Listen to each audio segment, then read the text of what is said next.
Hey everybody, it's another DIY show. This is episode 23, and we're talking about 3D printing for prosthetics and biology as it relates to human healthcare and well-being. We've got Ben again. Ben again? No, you're not a restaurant. Ben Harris. He's going to lead the discussion tonight because he's a bit more in tune with the topic than I have been. And we have four great guests with us here. So, hey, Ben, you wanted to cover a little bit of DIY news to begin with. Yeah, well, we're really happy about things we're doing here in Burlington. We've been working with a school for the last year, Blessed Sacrament School of Burlington. They're a private K-8 school, and they just got their STEM certification from the state of North Carolina, and I'm really proud. They cited working with the Alamance Makers Guild and the Burlington Mini Maker Fair as being their best educational practice. So we're really proud of their accomplishments in STEM education. Also, just finished up the first ever Charlotte Mini Maker Fair in Charlotte, North Carolina, which is actually where I met Chris from Print Human. He had an exhibit right across the room from our Makers Guild exhibit. So a lot of cool things going on in Charlotte. There's a lot of photos and video of that, so check out their website. So that being said, let's kick off the show about 3D printing for human health and well-being. We've got some amazing guests on the call. We've got Chris Ryan from Print Human, also Katie from Print Human. They're going to be talking to us about what they do. We've got Jeff Powell, who's the founder of the Helping Hands Project at UNC. We'll talk to him. And we've got Peter Binkley, who is part of the e-Nable project. And I'm going to kick it off to Chris and Katie first. We'll let Chris go first and just tell us what you guys are, what you're doing, and to let everybody know they've got some sketchy internet connections, so if they fall off, we'll just make do. So, I'm Chris Human. Chris Human is, I'm plugging them from, I was hearing myself talk. Print Human is a biotechnology maker group.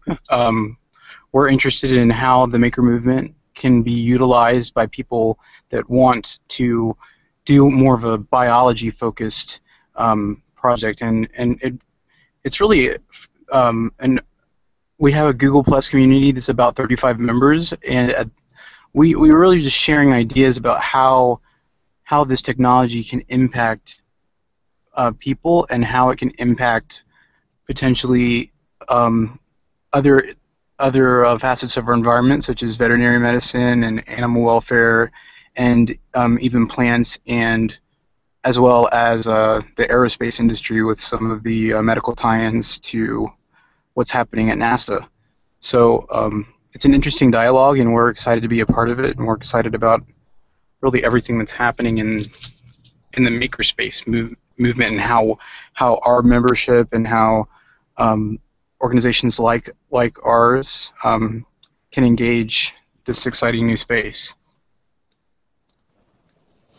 Right. I'm Katie, and I work with Chris and Print Human as well. I have a background in bioengineering, which has led me into bioprinting for my day job.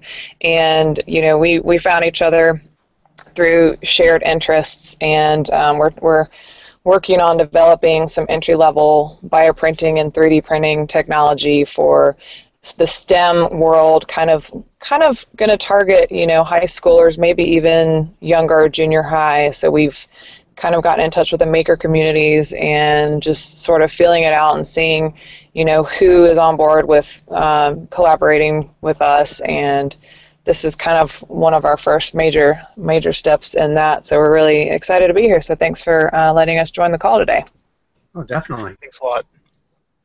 Okay, I'm gonna throw to Jeff Powell now and let him tell us who he is and what he does. Hey, So I'm a recent graduate of biomedical engineering from UNC Chapel Hill, and I started a group called the Helping Hand Project.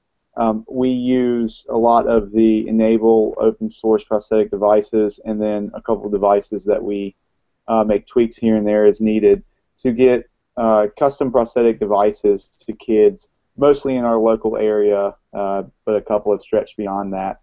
And then once we get the devices to the kids, we work to get them other assistive devices, and just generally speaking, try to work with them, support them to see that they get the most out of their device, and then also form a support group between the different kids that we've helped out, their families, and then the kids in the project.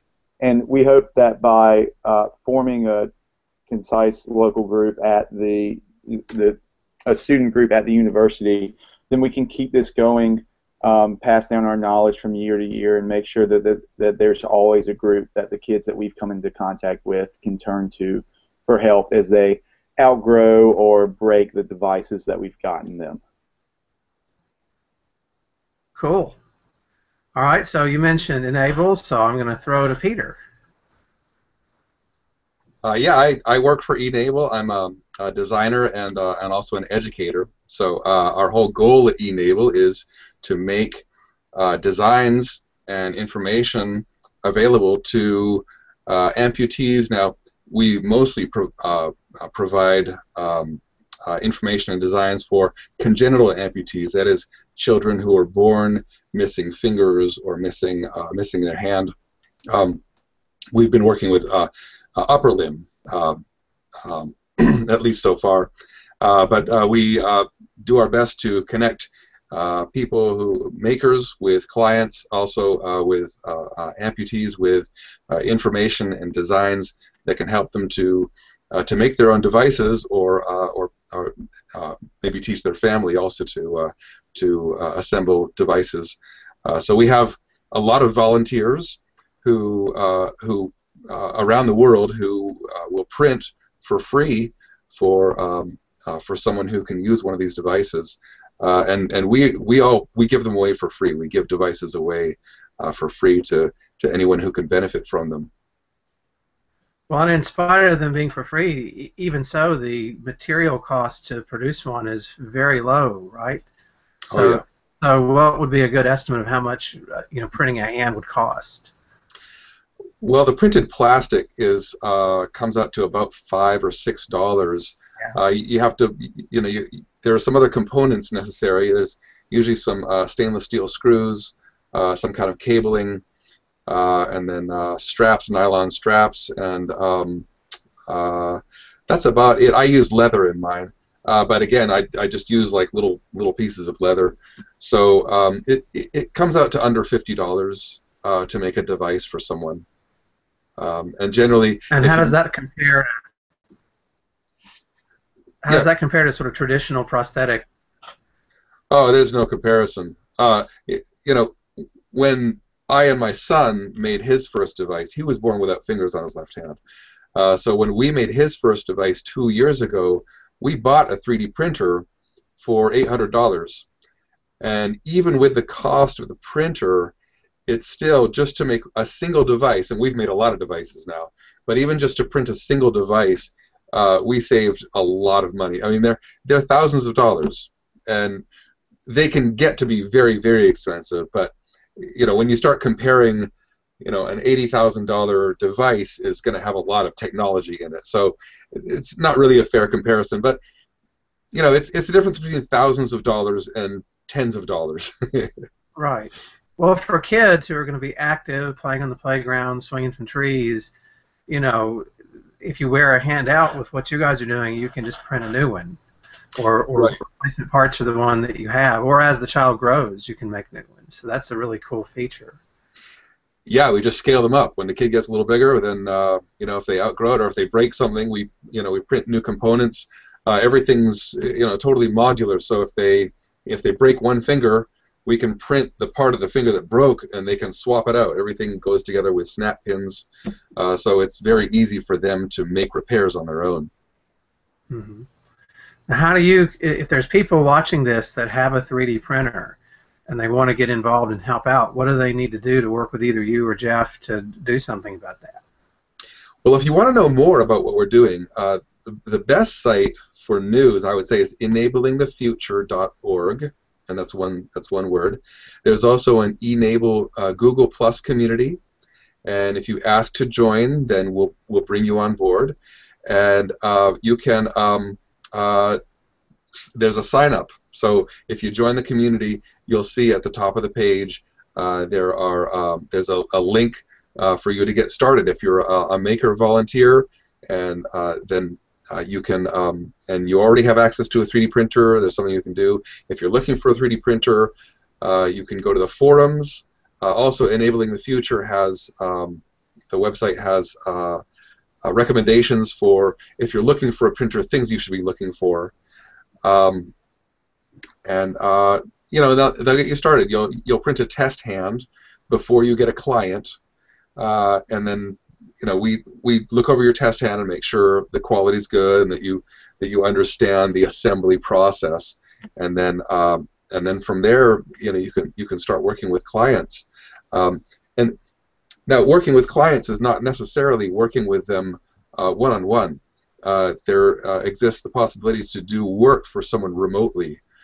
So if a client or their family can take good photos of the affected arm, then we can take those photos and use them. Well, you take a photo and you put a ruler in the field with the photo at the same depth as the arm, and then we can use that image to get the information we need to make a device that fits.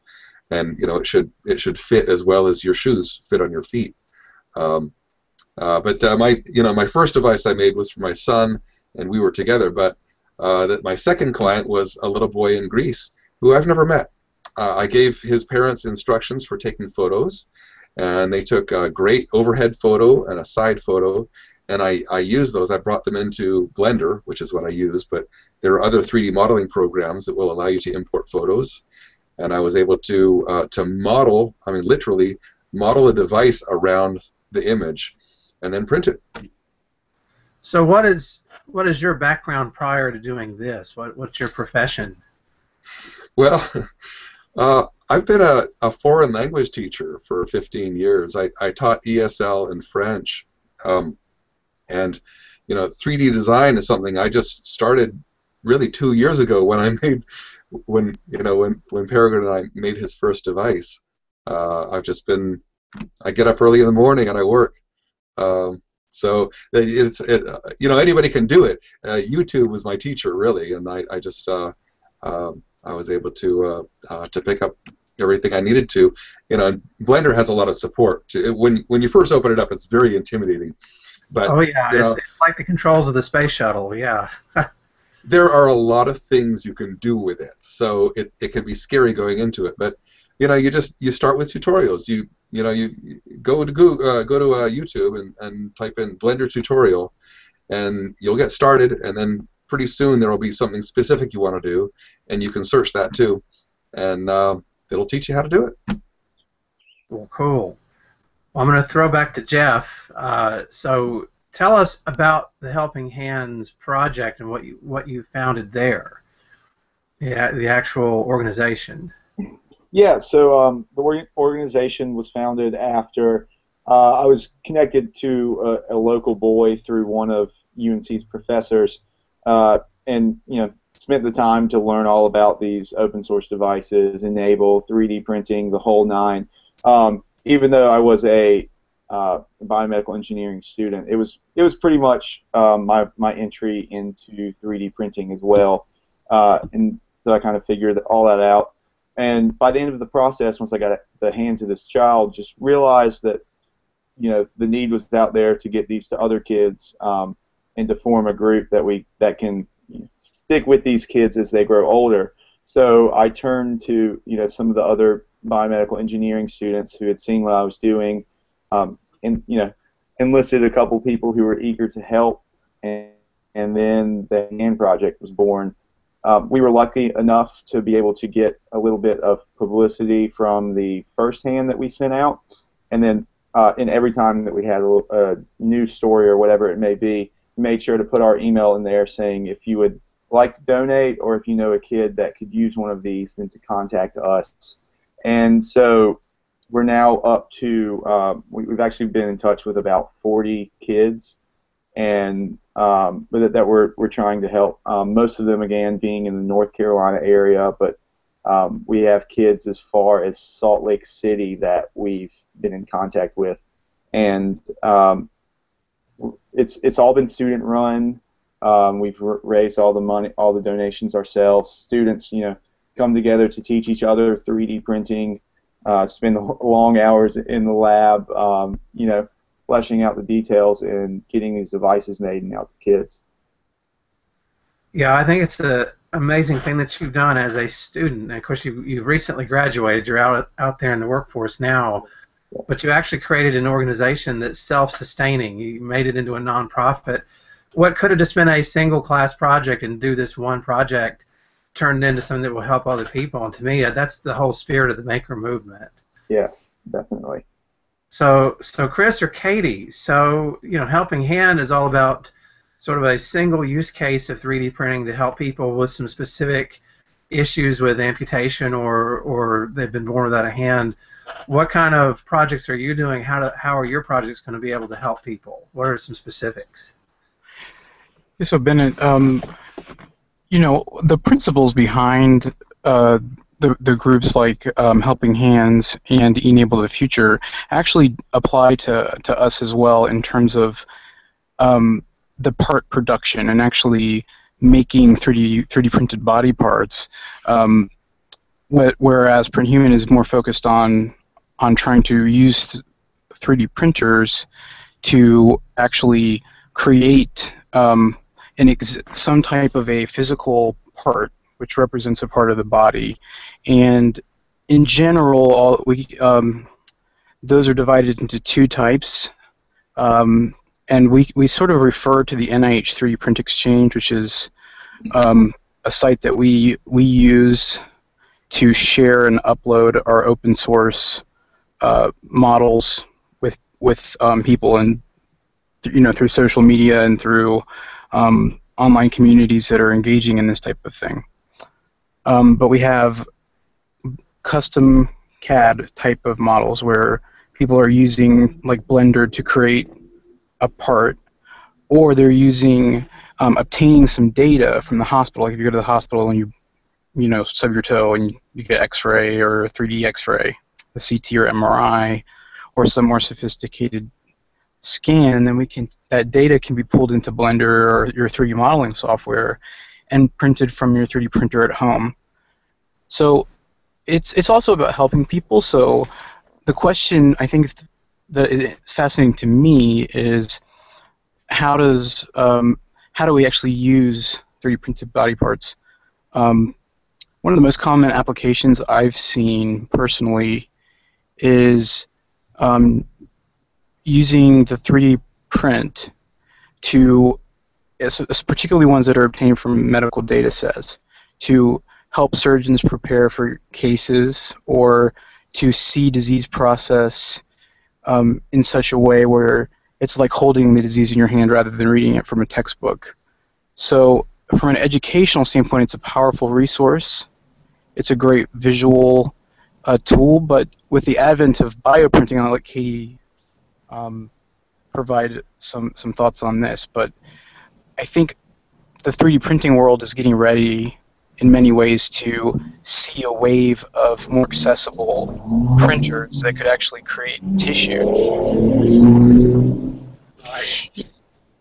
Yeah, so some of the things that have been done where you're using a bioprinter to actually, so you start with, like Chris said, the medical file, the DICOM file as it's called, and you convert that into a printable file. So you can actually, if a patient has some kind of a defect in a blood vessel, for instance, you can take that DICOM file and convert it, and then you can print out using biomaterials. You can print out essentially a patch of where the defect is, and then you can go in and replace, essentially you're patching the hole, and over time, because the body regenerates, it'll kind of take, bit by bit some of the biomaterials away, and they will resorb into the body, and it's replaced by actual living tissue. So that's, one example of where we're going with this. So it, you need to have the 3D capability and the knowledge to be able to do that. Especially the more advanced we get. So and then there's other applications where we're 3D printing in titanium and other types of polymers that don't degrade. For a skull and crush injury, where you need to have that structure there. We're not there yet where we can, regenerate the bone. So there's a lot of applications where traditional 3D printing is huge in the medical field, in the meantime, until we can actually get the tissue to regenerate. So, given this new technology being out there in the medical field, how are existing doctors and other people that work in that field, are they relying on specialists to work with them to do all the 3D printing? Are they learning the technology and the tools themselves? How does They're typically relying on specialists. There's whole companies springing up that do this stuff, that realize they have the capability and the knowledge and the personnel, and they're saying that this is a huge market, so they offer, the whole sort of package there. I'm sure there's some doctors that are going to, actually dig in and learn this, but for the most part right now it's kind of more outsourced, I would say. But they outsource it, but they also have to customize the software and customize everything. So it's definitely growing exponentially. Right, and I think if you talk to different clinicians, you might be able to arrive at some commonalities. I mean, I think it would be interesting to talk to who's very visible in our space is Dr. Mike Itagaki. He has a lot of tutorials of actually using a Blender, an open source software, and he's someone that I've collaborated with. He's very talented and knowledgeable in the field of radiology, and he's certainly engaging a lot of the makers as well as the 3D designer community as well. And I think is a good example of how open source software and non-medical even people that don't have any medical training can actually take this knowledge and see it translate into things that doctors can use, patients can use, and really I think is more about helping humanity and is true to those common principles. But obtaining high quality 3D models is at the heart of what's helping you use and communicate, I think, about these 3D models and about the part quality. There's quite an interesting spectrum between take a photo of your hand with a ruler in the shot to fit a prosthetic from across the world and taking MRI data that's probably a pretty large data set and turning that into something. So that's quite an interesting spectrum there. Yeah, sure is. So it takes a lot of processing power, right, Chris? Oh yeah.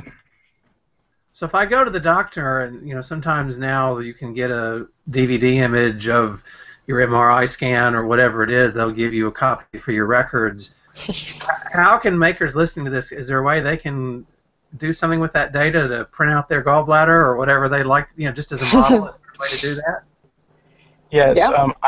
I would recommend if you have a DICOM data set, just upload that information to the NIH 3D Print Exchange. It is a already existing open source pipeline that has it's very easy to take that CD, that data disk, or card or whatever your data is stored on, and upload that to the NIH site, and then you can convert it to a 3D model. And I would recommend, there's software out there. One free piece that you can download is NViselius.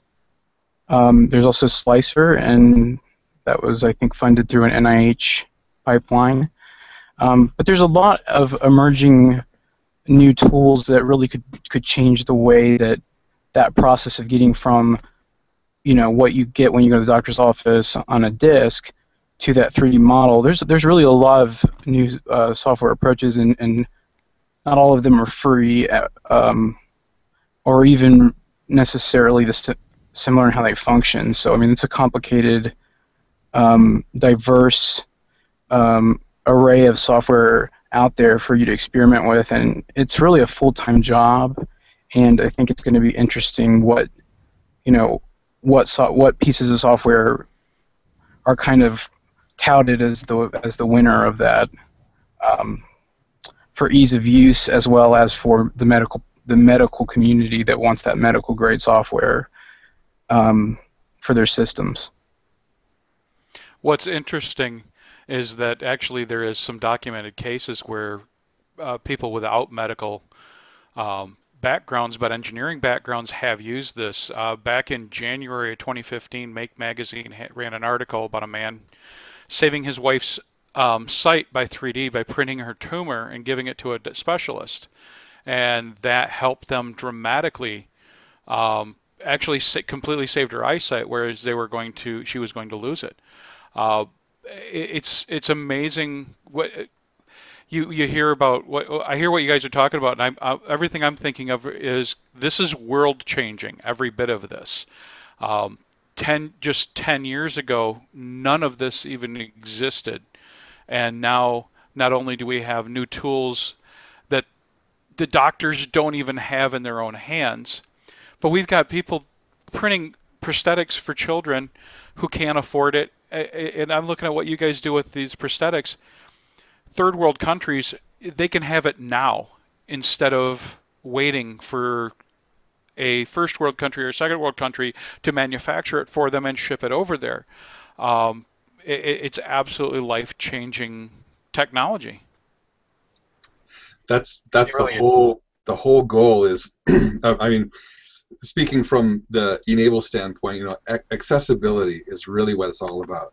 And so, obviously not everyone has access to a 3D printer, but we do have literally thousands of volunteers who do, and those volunteers will print parts for free, and they'll ship them to really anywhere. So, it makes a lot of sense if there's someone who can use a device in some locality in the world, we can contact someone who's local to them.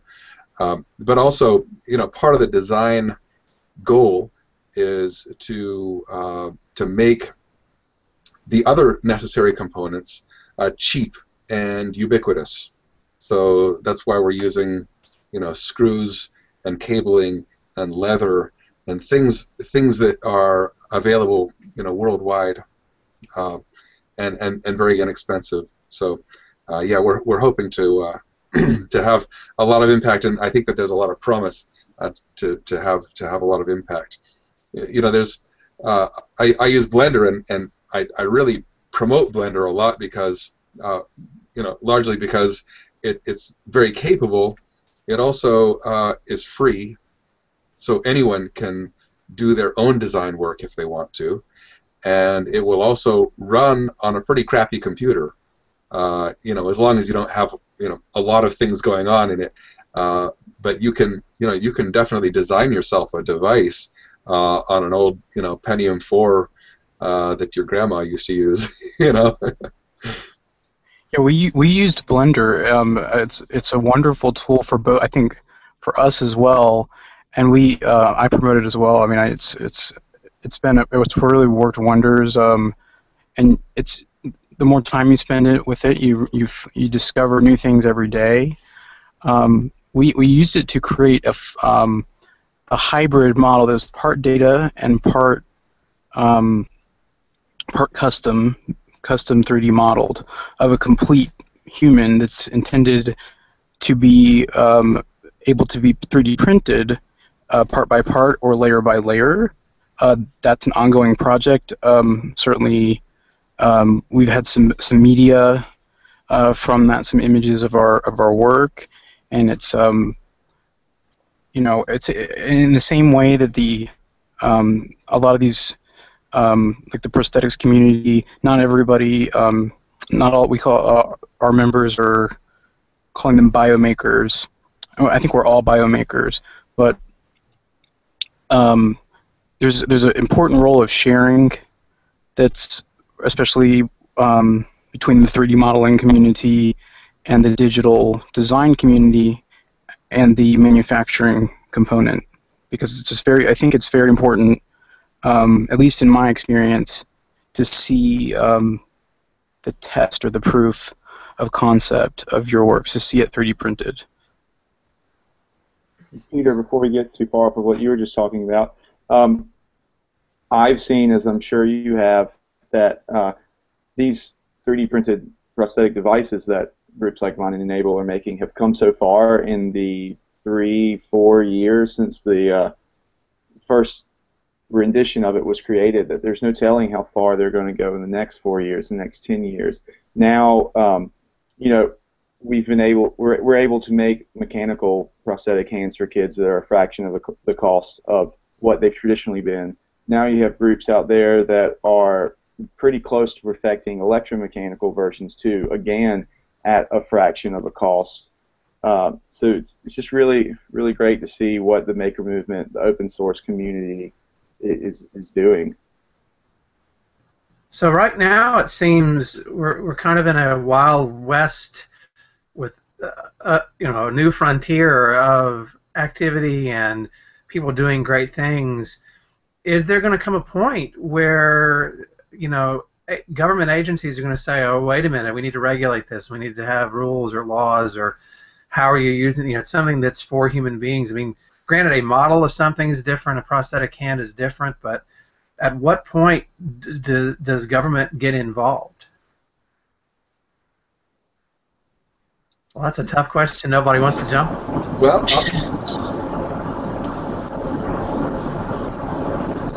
sure. Well, go ahead. Okay. Well, so far we have. Well, of course, there's the NIH, National Institutes of Health, but also the FDA have been very supportive of what e-Nable is doing, and of course, you know, we're making Class 1 medical devices. These are external. They're you know, prosthetics. They're mechanical prosthetics. So there's not really a lot of danger associated with it. Generally speaking, medical devices, in order for them to be sold, well, I shouldn't say generally speaking, without exception, in order for them to be sold, they need to have FDA approval. Now, we've managed to get around that because we're not selling them. And when you give them away, you can call them experimental devices, even if they're pretty well developed.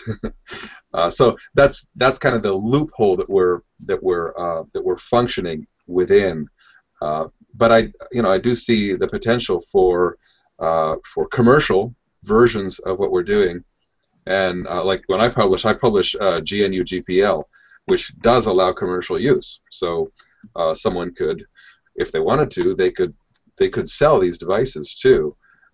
They might have a hard time competing with free, but you know, but it does make for that possibility. But I don't think anybody really knows how to deal with what's happening, and it's not just 3D printing. There's a lot of stuff going on that's just an explosion of capability. You know, we've got basically patients who are instructing their doctors, or giving their doctors like revelations about how they can solve their medical problems.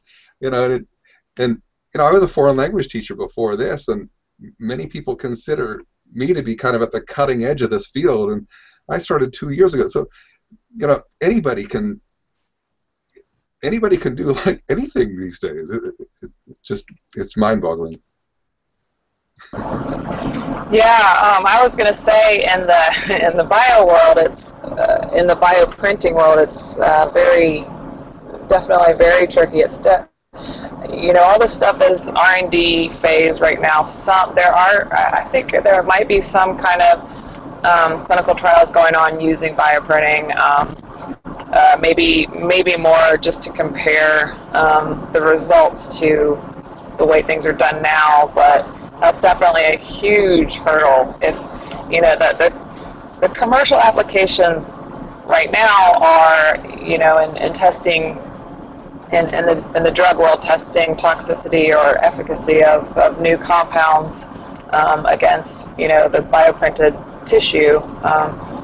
And it's going to be a long time before that is FDA approved, and that can replace, animals or humans in these studies. So right now it's definitely very early, and I know the FDA is, working with particular groups, but a lot needs to be figured out, because we still don't really know how to print certain types of tissue, and tissue in itself is super complex, made up of lots of different cell types and other factors, and so it's it's definitely an uphill battle, but I think it's one.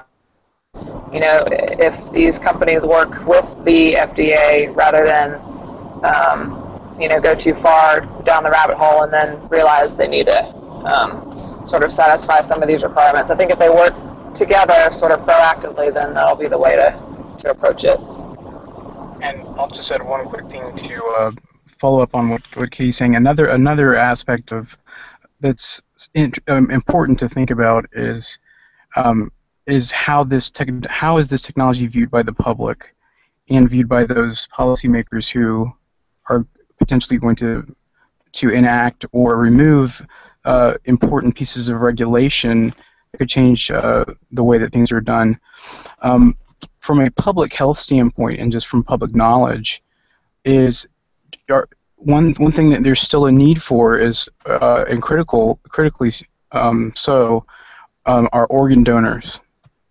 And so one potential concern I heard voiced at the National Science Festival in January, I believe it was by one of the FDA commentators, who said it's just a problem could really come from if a public view that organ donation is somehow no longer necessary and they don't register as an organ donor. So that's still going to be important. That's a good point. Or just in general, if people see this start the Frankenstein scenario. And, yeah, I was going to say Frankenstein. yeah, I just worry about, wow, what we were talking about this with drones the other day in a meeting. Drones in and of themselves are just a technology. They're more dangerous or safe than anything else. It's all in how you use them. And at that meeting, we were saying, yeah, no, you don't need to be registered. You don't need anything. And the very next day, oh, guess what? Here's the new rules. All drones have to be now registered. So I think education is key, just so the public understands what this is. So that's my next question, is to any teachers or school administrators out there listening to this, what can they do to prepare their students for this world of 3D printing and open source software and bioprinting and all these new technologies? Because if you think about where we are now, somebody that's in middle school now, where is the world going to be in 10 more years? I think exposure is the main thing. Simply getting a 3D printer in the classrooms, I think, can go a long way. One, to show these kids a lot of the negative things that people may think on the whatever.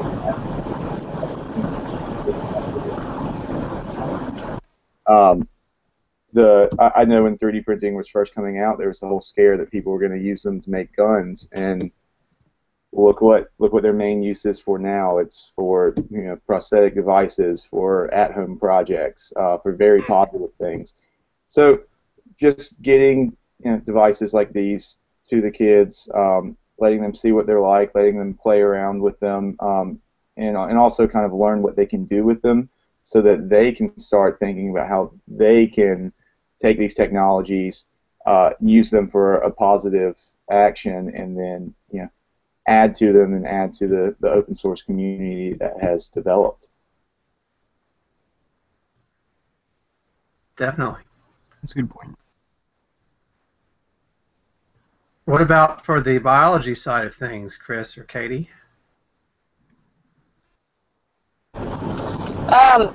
Well, Chris and I, we met today with the Discovery Place Museum in Charlotte, and we actually were kind of touching on this. And you know, right now, like you guys noted earlier, it's kind of the wild, wild west, and so that obviously means there's no core curriculum around this stuff. There's all these concerns that, oh no, when you play with cells, some virus might get loose, or all these crazy things that people think might happen or could happen that very rarely do happen. And there's you're working with cells, they're really not scary. But yeah, I think part of it is educating teachers, and so places like Discovery Place, they have workshops where teachers can come in and learn for 3D printing. They can come in, take a course, learn how to do 3D printing, and then they actually keep the 3D printer, and then they can take it back to their school and teach children.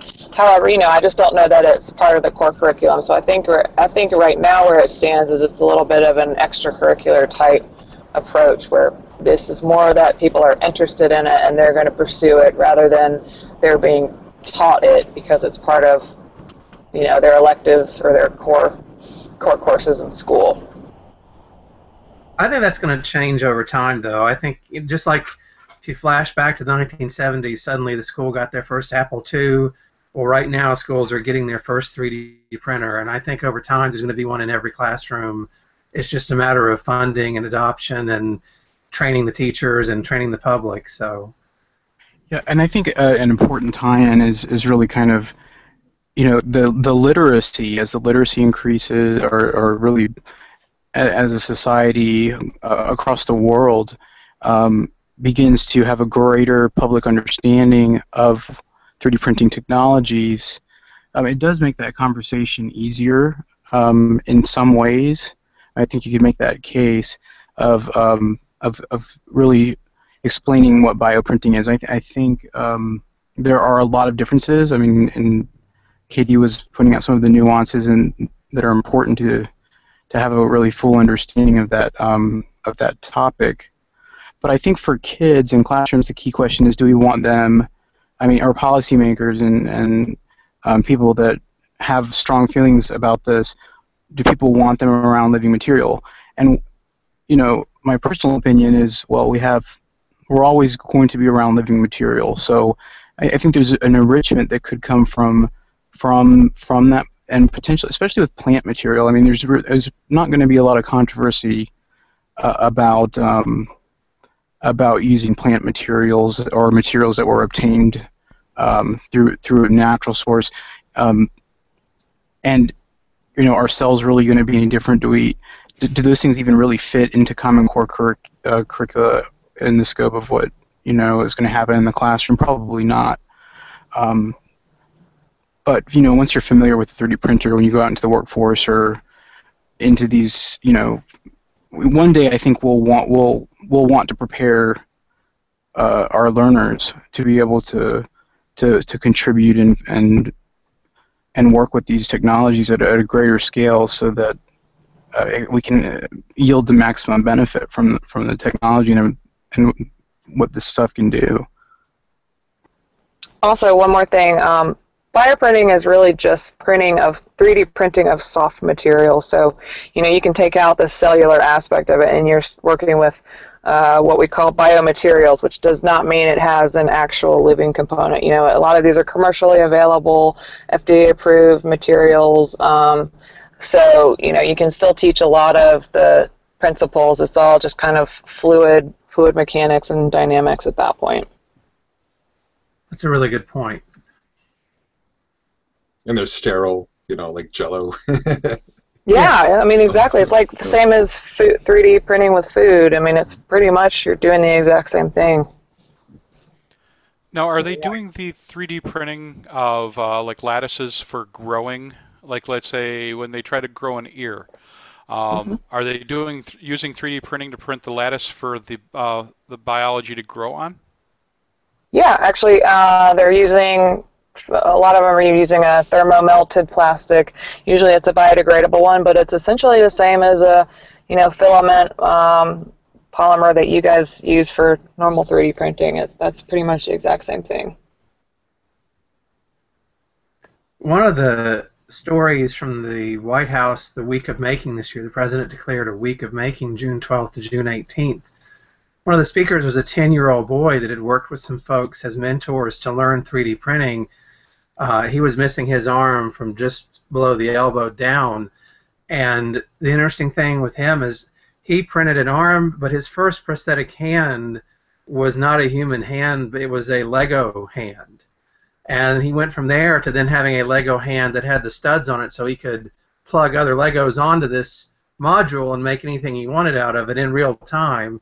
And his next project was then to say, okay, I'm going to make a Super Soaker hand so I can go play Super Soaker. And the greatest story of all, and what I'm about to ask everybody to do is tell me your one greatest story of what you've encountered in doing what you do. But this was his greatest story. He was 10 years old, and at his school they started doing band in that grade, and he wanted to play violin, and they told him, well, I'm sorry, you're missing an arm, you can't play violin. So he thought, I'll show you, and his next arm was a bow for a violin. And, so now he's playing violin. And so I'm it's kind of jealous of that. I know, right? So there's a lot of great opportunities, but that was such a great story. One other quick story, there was a doctor at the White House that talked about a patient, I don't remember the name of the disorder, but his windpipe, he was 14 and his windpipe was collapsing on itself. It was a genetic defect, and as he grew, it sort of was collapsing, and he had become paralyzed because of low oxygenation of his blood, and the doctors basically said, okay, the kindest thing is to pull the plug. And the doctor said no, and he used the MRI data. Another surgeon came in and he used the MRI data, and he created a stent that used principles of origami, and it used a biomaterial that would degrade over about 10 years. And they inserted this, and so therefore it's able to move, it's able to grow as the child continues to grow. He recovered from his paralysis, and he's expected to live as long as you or me now, all due to the power of 3D printing. So that's my story.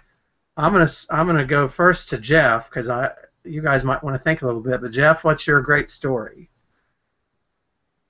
Oh man, I don't think I really have one outstanding story. Mine is just the small things. Having the meetings that we've had with kids and getting them their first device and just seeing them put the thing on immediately, and before we can start to tell them how to use it, they're closing the thing back and forth. It's getting the updates from the parents in the student group, or the parent group. We have a Facebook group, and they'll just update with a picture of their child using the arm in playtime to pretend they're a superhero, or taking it to school and just being happy to show off this device that's on their hand and not being afraid of their condition. So again, I don't have one big event that I can say, but just the little day-by-day things just mean a lot to me. That's awesome. All right, Peter, how about you? I would say pretty much the same thing, really. What we're doing. Children who wear these devices, they walk taller. I think children who are born with limb differences, at some point they start to become self-conscious that they're different, and when they meet new people, sometimes they'll hide their difference. They'll put their hand in their pocket, or they'll kind of hold it behind their back, or they can pull their sleeve over their hand.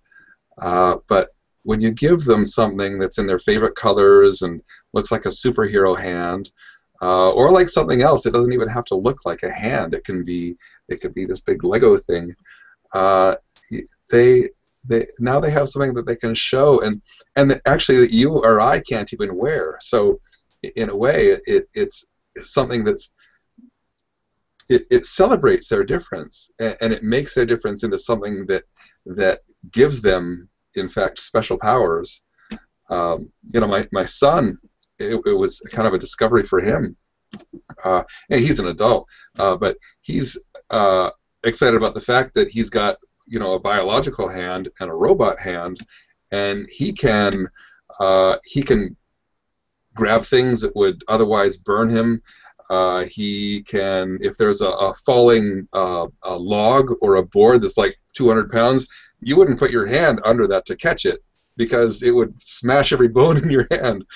But he can put his robot hand in there, and it probably won't break. But if it does, it's not a problem because he can print a new one. He can pull blackberry brambles out of the garden like with his bare robot hand. So it's cool. You know, it gives them something. The point is that the possibilities are endless. You know, we think about giving them. You know, people think that we're allowing them to do things that the rest of us can do, but that's not it at all. They're doing things we can't do. So anyway, that's my big. We once got a hand to a child, or one of these prosthetic hands to a child, and his brother, who has two, full biological hands, turns and goes, "Can I get one?" So yeah, the kids are really responding well to these devices. And on that same note, I mean, just it's the watching kids like interact with the print. In our case, we're not these 3D parts are not being integrated into the pages. They're not, we're not making parts that are being used medically, but really just the way that we 3D printed a full heart, and basically took some neon food colors when we were at the Charlotte Mini Maker Fair, and kids were getting to learn circulation by actually seeing sort of plug in the arteries and then actually run a system of pumps that we had set up, and actually could see the heart light up. And it's amazing how quickly they were able to find their way around the heart, and really just have a lot of fun with our activities. It is going to be interesting for us to. We're having a conversation now with a veterinary school. We're going to talk to them tomorrow.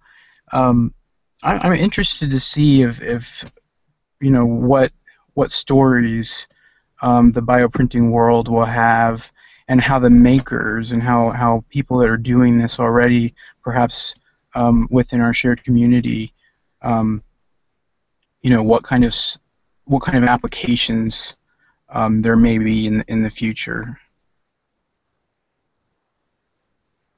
Definitely. Maybe we'll inspire somebody tonight.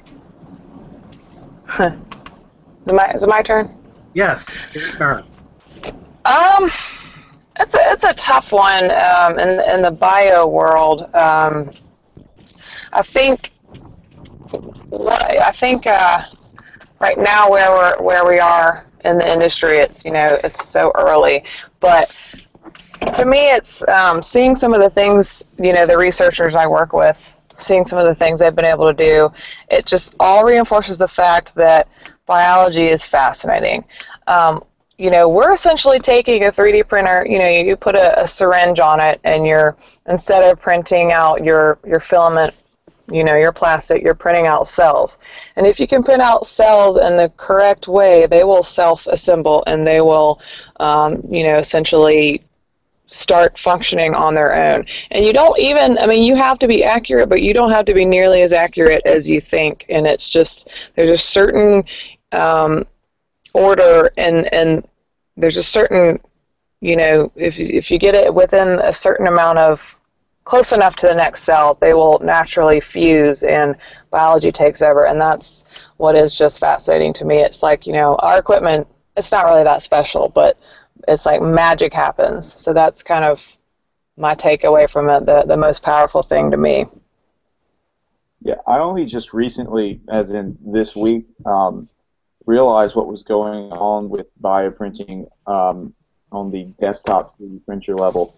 I was pretty amazed, even with what I knew about 3D printing. I didn't expect that it could be done with a hacked desktop 3D printer. So I'm pretty excited too to see where this can go. Yeah, absolutely. Ditto. So we're getting toward the end of our hour, right, Tim? Absolutely. Actually, we've only got a few minutes left. All right. Well, maybe folks would like to tell us a website or how people can get in touch with you, or how people that want to pursue this and learn more, how they can get started. We'll start with you, Katie. Okay. I do have my own website. It's just myname.com. I just kind of have started compiling some notes, and I'm trying to keep a blog of things I'm doing. I'm not really good at doing it regularly, but I do, I think I like to take, in fact, in my car right now I just picked up a sample from a customer, and they printed out like part of a vessel. So I like to take pictures and videos of things that I'm actually doing firsthand, and it might or might not make sense to people, but it's kind of my record keeping. So you can go to that or just LinkedIn. I'm always happy to connect with people and love hearing ideas and collaborating. So definitely an open book. So please feel free to get in touch. So is that katiegolson.com? Is that correct? Yeah, it is. It's just KATIE and then GOLSON.com. Okay, great.